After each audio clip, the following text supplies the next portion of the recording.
So it is for the proposal, but remember your slides are based on your proposal. So you want to start working on it as if you're building towards the proposal.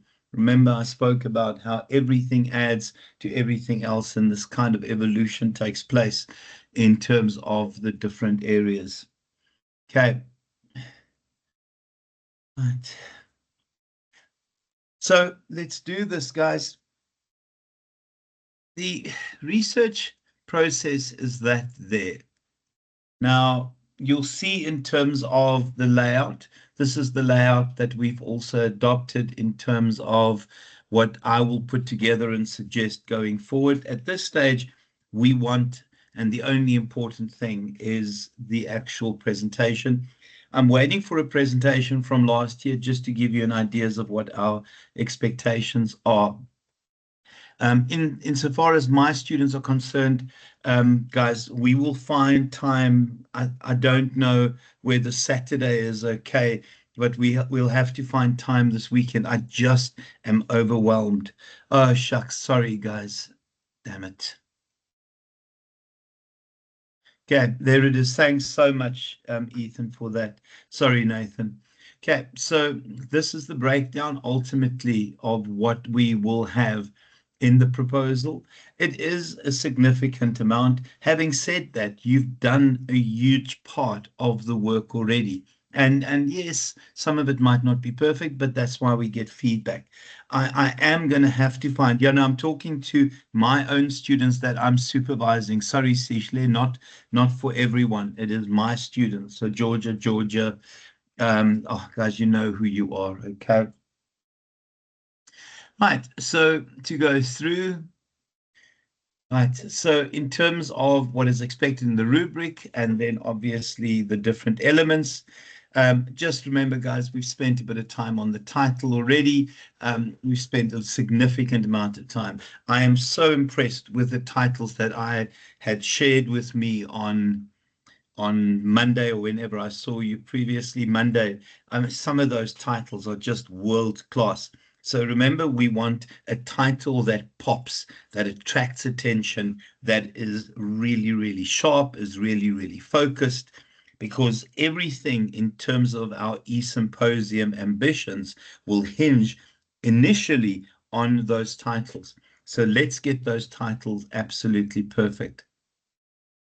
Right. So I think when we think of the introduction, let me skip over this, guys. We will do this properly when we do the proposal. Let me rather do the just the presentation so that I don't get all muddled up in terms of everything else. We will cover that when we start after next week with the proposal.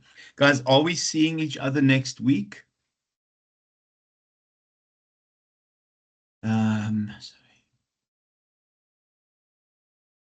Can someone please check for us?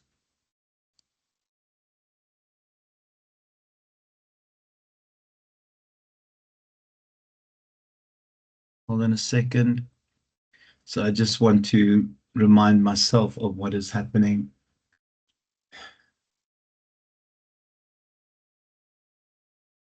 Right. So our focus is there. Okay, no, that's absolutely fine. Because even if we were seeing each other for REBS, I would have suggested that we save it for another time. Mind you, I don't really care about how many hours I get paid for. So we'll always add in whenever we need to. Please give me a second. I'm just going to swallow my coffee. My very hot cappuccino, sorry. Now, remember, we spoke about the research title. Yeah, and then your problem and your purpose statements. I was at another campus today, and I was listening to some of the challenges the students faced in terms of their problem statements.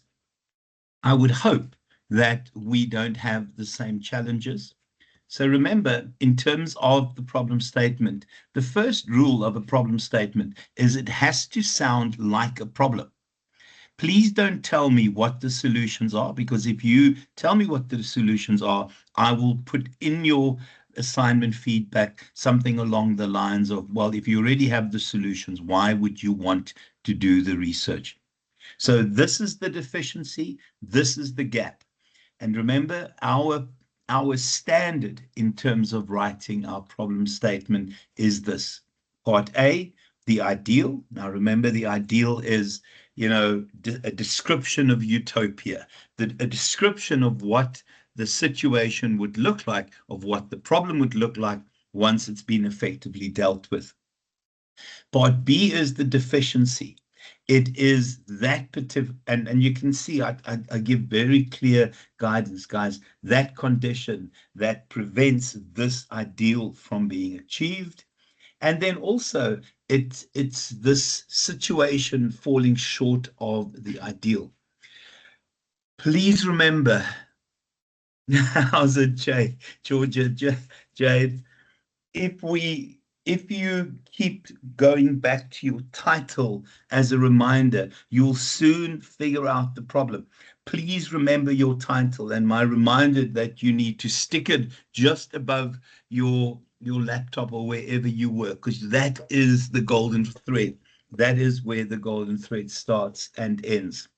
So it is the deficiency, it is the gap between the ideal and what is. It's the thing that annoys us. It is the thing that stands in the way of other people achieving their goals. It is the thing that we are concerned about. The key thing, guys, write it as a problem.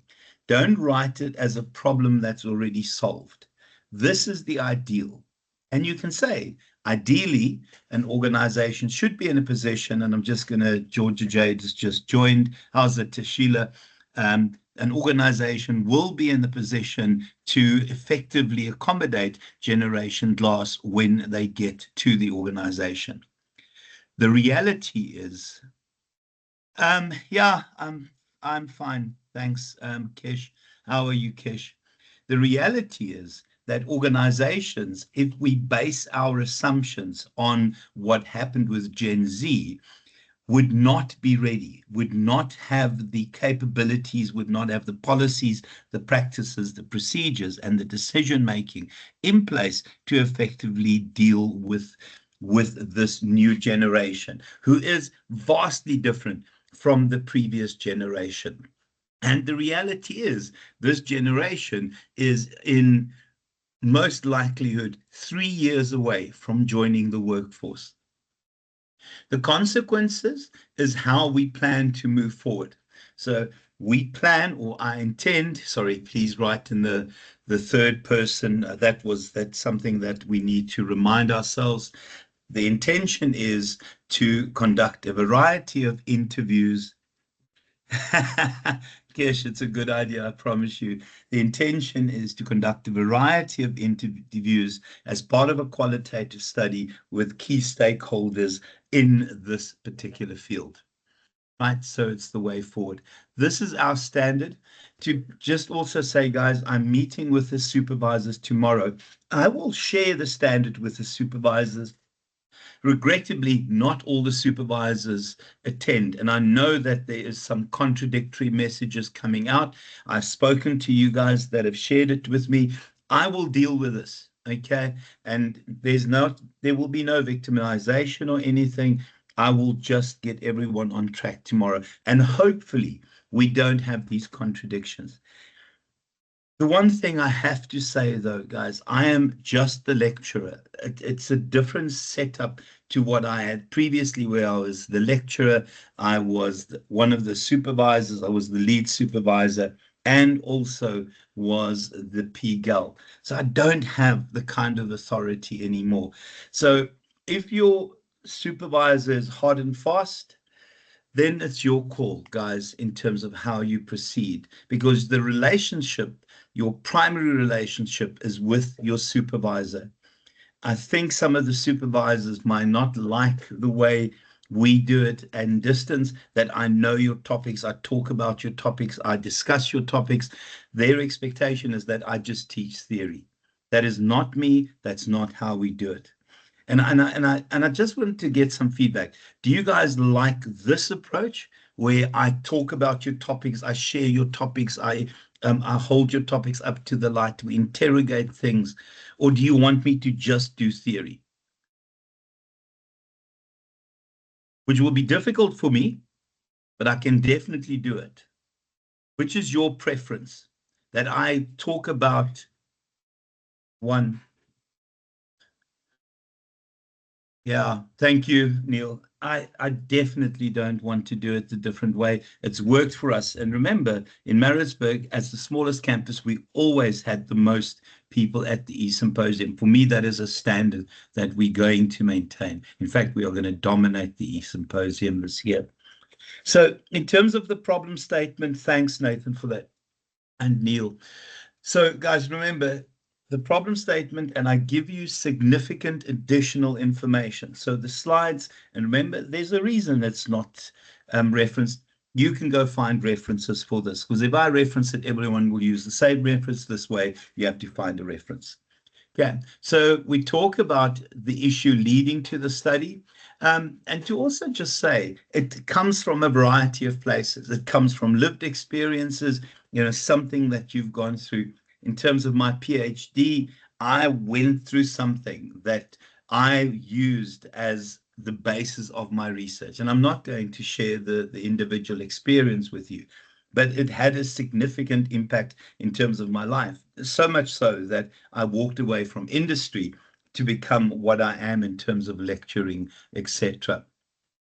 Please, in terms of your problem statement, support it with literature, and also that if you can find somewhere where it says the one issue is that we have not spent significant time in research dealing with this issue, and then reference that. So there's a gap in literature, there's a gap based on your experience, there's a gap in terms of what other people say.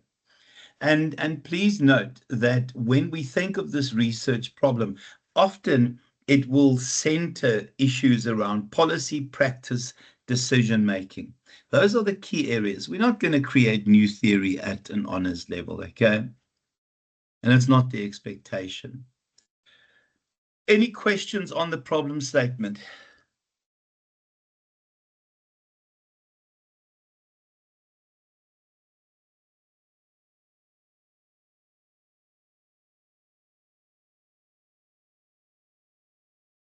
The second one, the second part that we need to discuss tonight is the purpose statement. So there are a bunch of guidelines that we need to do in terms of the purpose statement. You can see those purpose statements. The key one for me is if you use that opening, in fact, any of these openings, you cannot end up in the wrong place unless you're illiterate, right? And none of you are illiterate. I've marked your stuff already. So for me, the easiest one is the purpose of this paper is to, and it is literally to complete that sentence. Please remember your title and your problem statement will drive the purpose of this particular paper. So you are constantly reminding yourself of the golden thread. That golden thread magically links different elements of the research report ultimately with the title, with the research problem. Right, the next bit that we need to look at, and you'll see I've given extra bits and pieces. You can see exactly what is expected, but for me, if you use the first one, you cannot end up in the wrong spot. Right, the next bit, and I just want to open the rubric again. The next bit would be your research questions and your objectives. Please do me a favor. Please use headings and subheadings. If you're doing qualitative research, you would have research questions and objectives. If you are doing quantitative research, you'll have research questions and hypotheses. Don't do this or that. It is one or the other. Remember, part of the golden thread is that you use the terminology that is related directly to your submission. So research questions and objectives, research questions and hypotheses if you are doing quantitative research. And remember my painting from Monday, for those of you that weren't here, because it's an opportunity for Picasso to let his soul live. I'm just going to do the same thing. if you're doing qualitative research, if you're doing quantitative research. If you're doing qualitative research, your research questions would be an overarching question and your clarifying questions. The overarching question, and I've said this a number of times, is the single biggest and broadest question you can ask about a particular topic, in this instance, your topic. The clarifying questions often has to do with the processes. So, what can be done to improve marketing in an online environment? Really bad question. But what can be done in terms of advertising, customer feedback? You can break it down into those sub-elements. Those sub-questions will become your objectives. Just the sub-questions, not the overall question. And remember, because all of you are doing exploratory research, the rule remains the same. Your entry into those objectives would be to explore. And you would literally take the question, and it would be, so if the question is what appropriate marketing strategies will be deployed, to explore the appropriate marketing strategies. And for each of these, it is to explore.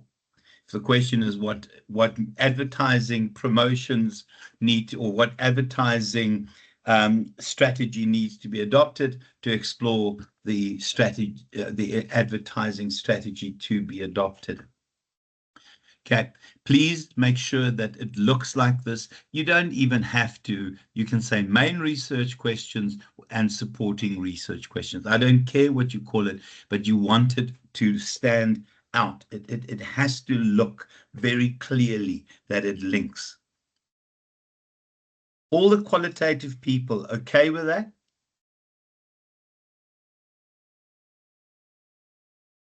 And remember, you'll get another bite at the cherry after the presentations, but the closer you are to perfection during the presentations, the less work you have to do in your proposal. If we then look at the quantitative people, you will have a single research question. Guys, and remember, the research question is, before I forget, only what and how questions. Even for here, let's just keep it simple. It's unlikely it'll be a how question. Here, it would be a what question. Easiest way to ask a quantitative question, because we're doing correlation level studies, it is, what is the relationship between? Someone quickly give me a quantitative title. Your quantitative title.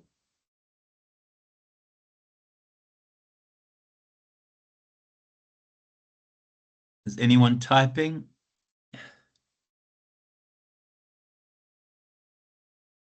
Who here is doing quantitative research? Okay, one of my students is doing the relationship between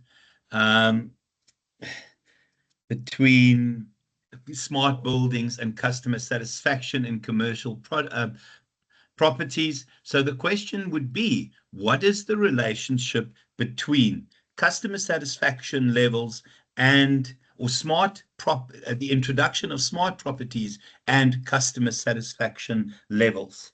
So remember to just get the independent and dependent variable correct. But it is a simple question of what is the relationship between. Once you've got the what is the relationship between, you will simply go to your title, because all of you are doing correlative research, and you can then steal those two words. What is the relationship? I saw an awful one, and not in this class, from another class, from another lecturer. Is there a relationship? And I'm thinking, where do students end up on a point where they think the right term is to say, is there a relationship? I mean, that is just stupidity. So what is the relationship? Remember, you will have a single research question. That research question will have two hypotheses, your alternate hypothesis, H1, and your null hypothesis. and it would be, there is a relationship between the introduction of green properties and customer satisfaction levels. There is no relationship between those two variables. Simple, keep it simple. You cannot go wrong. And that's why I think sometimes quantitative research is a lot easier. Get those hypotheses right. And you want to keep it simple. I think for me, the simpler you keep it, the easier it becomes when we start proving and disproving hypotheses. Everyone okay with that? I think there should be no issue at this point. I just wanted to just express my soul again through my art, right? And if you believe that, you'll believe anything. So I expand and I expand and I expand, guys. So you have a central question, associated sub-questions. If you want to use that terminology, that is fine with me. Maybe that's what we agree as a standard. Is everyone okay that we agree that as a standard? Central question, sub-questions? The qualitative people, central question and sub-questions, that is our standard then. Okay, and again, it's about making it simpler for you. And you can see the central question. It is the broadest question that we can ask. And remember, all of us are doing a phenomenological study, because all of us, as we've depicted it, have and will be looking into a particular phenomenon.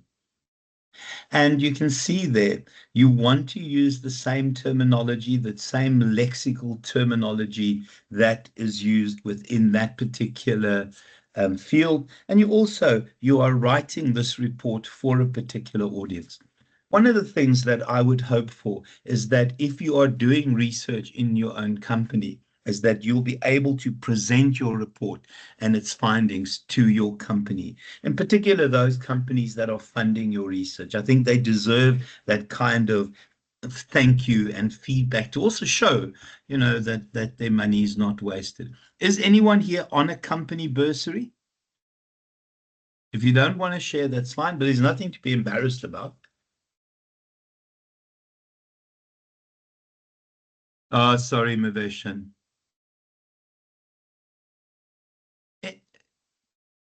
I'm assuming all of you are self-funded. So none of you have a bursary or a scholarship to be here. Tashila, so the company's paying. Tashila, it's a wonderful. Justine, it's a lacquer thing. Neil, it's a lacquer thing. I hope that you do the research on your company and that, oh, wonderful, Mondley, that you do the research on your company and you present it back as a report. Can I just see, is that the expectation or is that not the expectation?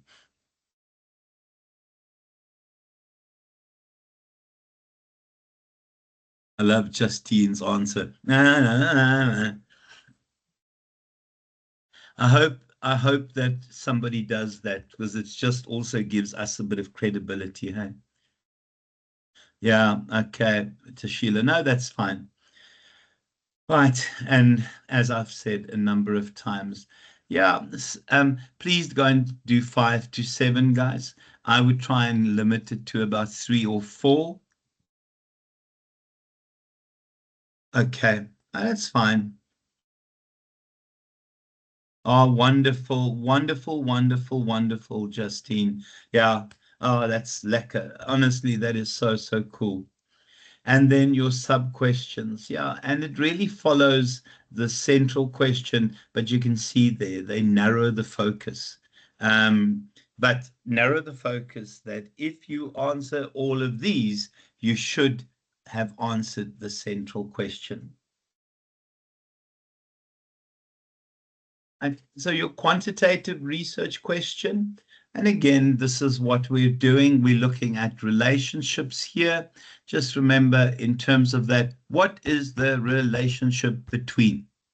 If you have that as your question, you cannot end up in the wrong place. Right, and then just your objectives. As we've said, your sub-questions become your objectives. Okay, it tells us what we're trying to achieve. Please do me a favor in terms of the qualitative people, just start with to explore, dot, dot, dot. If you're saying exploring in your title, this becomes to explore. If you have other titles because your supervisor has changed it, if it's evaluating, I'm not a big fan of that, you'll say evaluating or to evaluate. Sorry, let me get the grammar correct.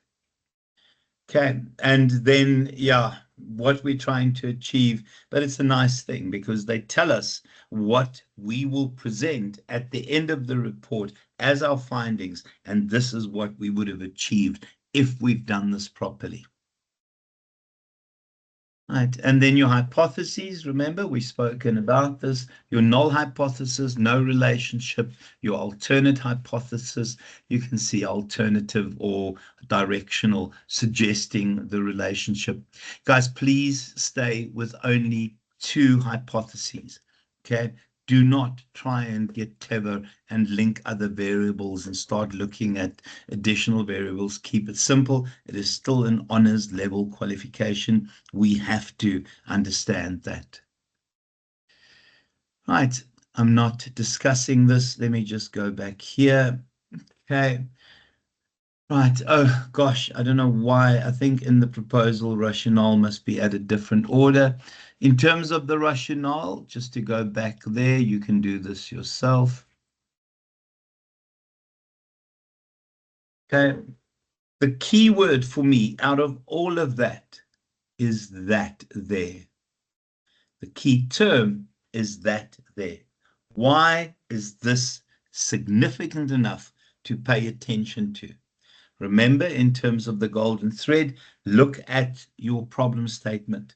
And again, I have a strange way of doing it, but I always suggest when you're writing rationale, use the question, what would happen if I left this problem alone? What would happen should we leave or not pay any attention to this problem? If you tell me, oh, nothing, then you don't have a problem worth sorting out. But the simple truth is, if you say the consequences would be devastating, then you have a reason to do the research. Okay, so it talks about which audiences will benefit from it. We look at the different groups that will profit from reading this. So it is this promise that we are creating something that will solve your problems in a significant way. And then, guys, just remember, adding to scholarly research, adding to practice and policy and decision making. I'm not too keen or not too concerned that you are going to emphasize that one. It is at a master's level you start doing that, but you are here to improve practice, policy, and decision making. So the rationale must hear about how, if you attend to this issue, practice, policy, and decision making will be improved. And please remember this terminology, guys. Those must be embedded in your brain now. Practice, policy, decision making. And yes, we are adding to scholarly research. Obviously, this will be published. This will go into a repository. This will be made available to other people to read our findings and verify our findings. But the higher your level of study, the more significant that becomes, because you would add to theory. In terms of doing a PhD, if you do a traditional, not do 3 articles and you have a PhD, but if you do a traditional PhD, you have to create new knowledge. You have to create new theory. You have to create a new model. It is the philosophy part of the research. So that is down the road for you. But all 4, if you can, but emphasize those bottom 2, but pay attention to the first one. I've added an example here, guys. Have a glance at that.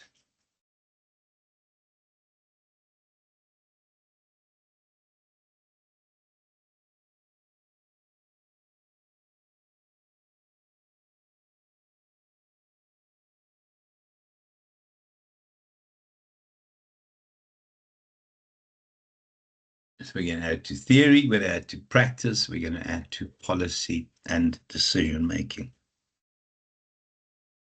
Again, what would happen if we left this alone? Who would be affected? How would those people be affected? Right. Okay, we've done that. Doc? Yeah, go for it, Monley. Sorry, if we can go back to the rational example slide. Of course we can. Hold on. Doc, I noticed that your example is a bit brief and it's not too much, and you don't have a lot of um, um, References, yeah. references. Sorry, I just want to check with you. Do we have to add a lot of references, or You we want to can do support it with? with references, yes. You want Do to we support want to it do with that? references. So, Okay. so just remember your default, and when we do our calibration marking, guys, this is the document that we default to. Okay, shibbit, and I'm opening the wrong document. Again, this is the presentation. I'm not worried about that. But if we go here and we look at the proposal document, I just wanted to open quickly. Remember, for you, your guideline, I'm going to use the word Bible when you do this particular document, in addition to my slides, is this here. But if we go over here, and let's just look at the rationale, okay? So here it is before them. You can clearly see what gives you the maximum is provided and substantiated with evidence. And then rational relevance has been explained. So this is what we have to default to.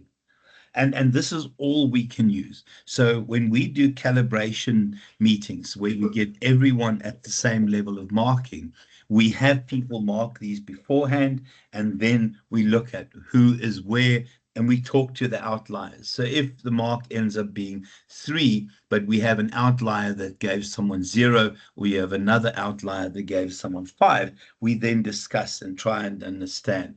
It's a bit of a painful process, but that is your guideline. Okay, Mondley. If we also look here, where is that now? Where is the rubric for the rationale? Sorry.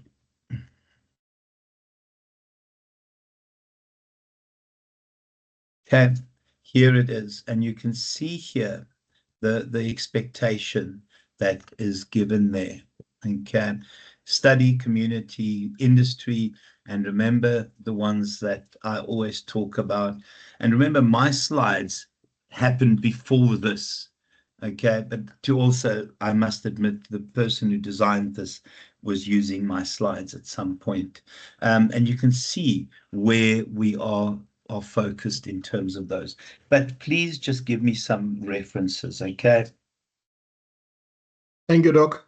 Okay, but I don't know if that was a good enough explanation, or maybe I just went a little bit overboard. Can I just say I've been up since bloody 5 o'clock this morning. I'm completely buggered. Right, and then the rest here. Right, your data collection and instrument.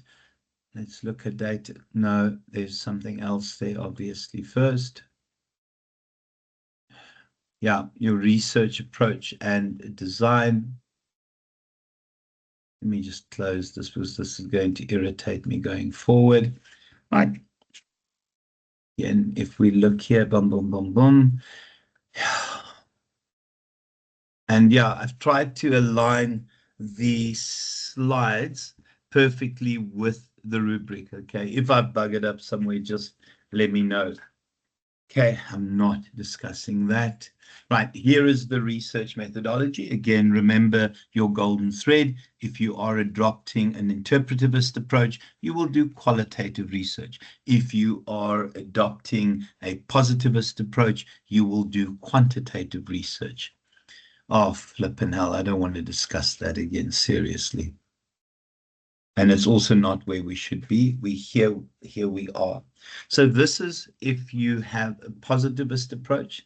So you'll talk about quantitative research. We're checking theories, we're testing theories within different contexts, and generally we test things deductively. So we move from the general, which is the theory, and test the theory in the specific context. So we move from the general to the specific. The qualitative people, we are doing it inductively. We move from specific behaviors, from specific perceptions, beliefs, points of view, etc., and we draw a general theory. So we move from the specific to the general. And when I say the specific, I say perceptions and ideas and concerns and those kinds of things. And the general would be the theory you create. We're not going to create a theory here, but we will add some theoretical stuff to the research that's out there already.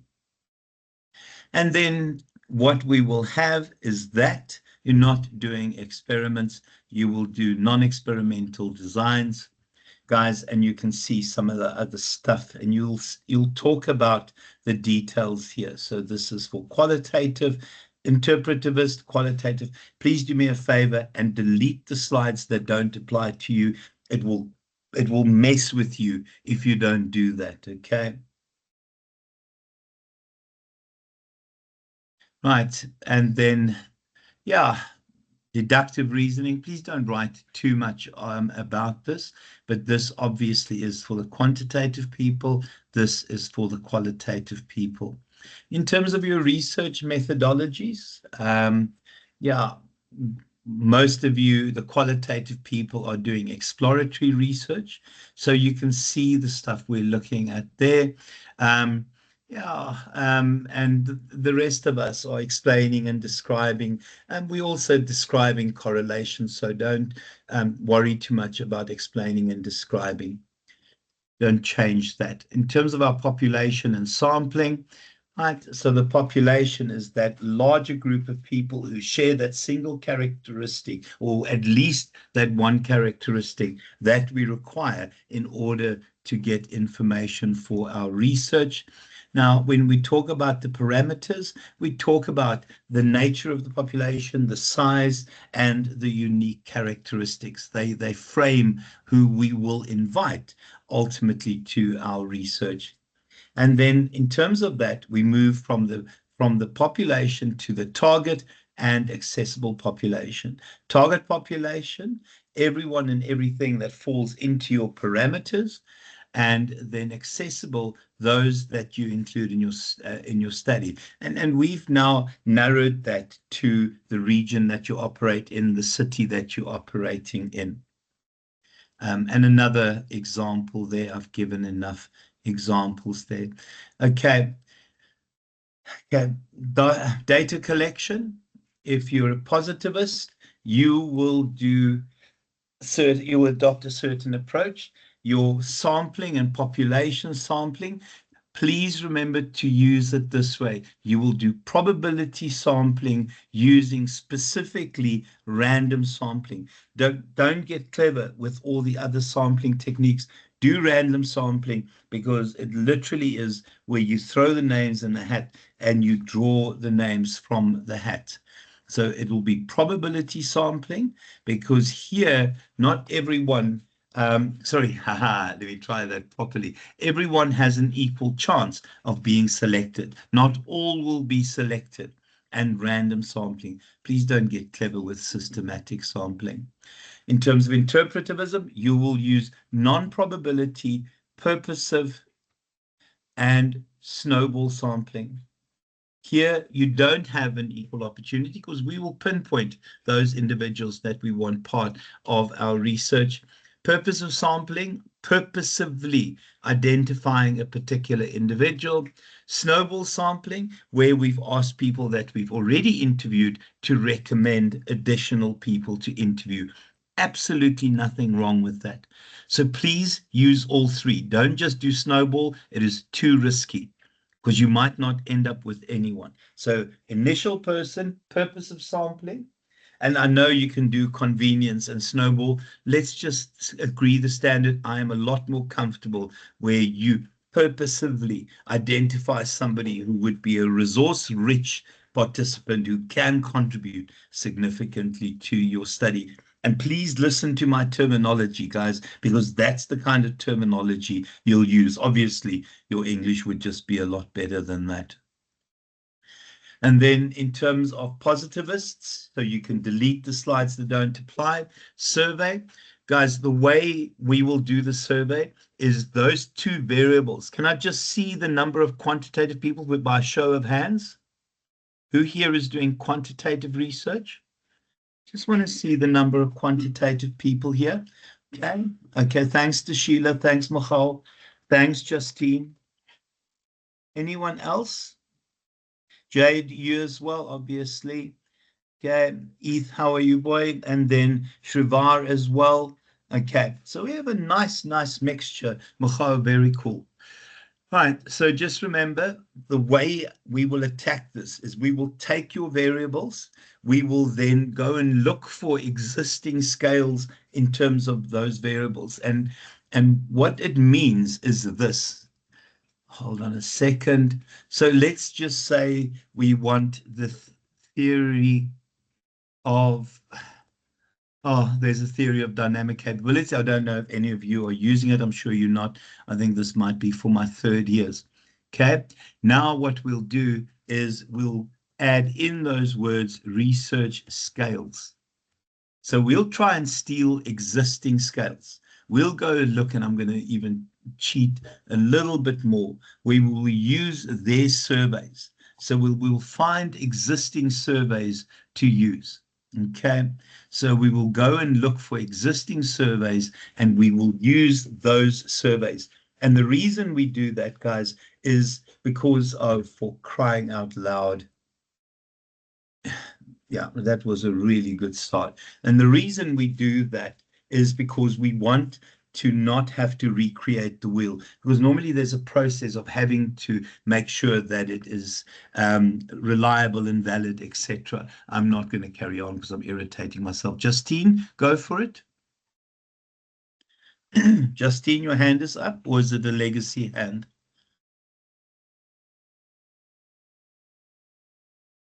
Okay, maybe Justine has Tourette's. Okay. And then, sorry about that, Justine. Oh gosh, I'm going to be in trouble for that one. You know where to report me to, Justine. Okay, guys, so we'll use existing scales. Yeah, I know, Justine. You must report me for suggesting that you have Tourette's, but it might be the case.